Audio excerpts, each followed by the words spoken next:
Ilang senior citizens sa Mangaldan, Pangasinan umaasang hindi maapektuhan ng COMELEC ban ang kanilang ayuda sa ilalim ng Expanded Centenarians Act. Sundan sa report.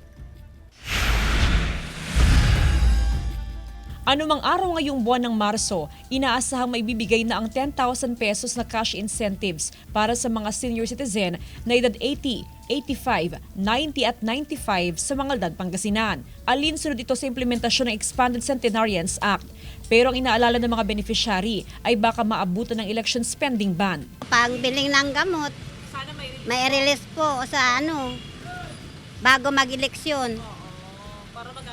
Para magamit pa. Kabuuang 737 ang beneficiary sa Mangaldan.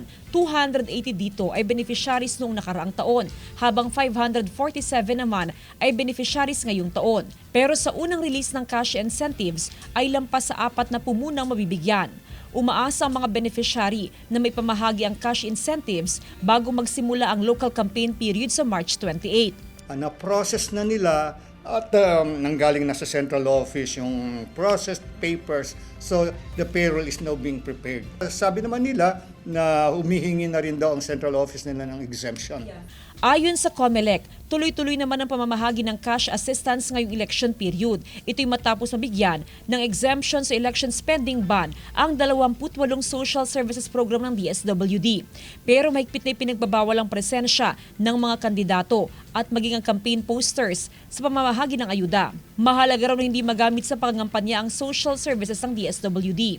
Yung inilabas ng Commission on Elections ng mga exempted na social services ay may conditions yan na dapat i-comply ng DSWD nang sa ganun ay hindi ma-violate yung tinatawag na natin na abuse of state resources. Alinsunod sa COMELEC Resolution 11060, ipinagbabawal ang paggasta ng Social Services Fund 45 araw bago ang araw ng eleksyon.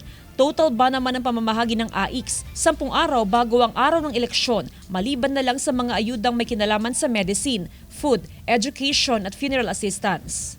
Kasama si Daryl Peralta, Jasmine Gabriel Galban, One North Central Luzon.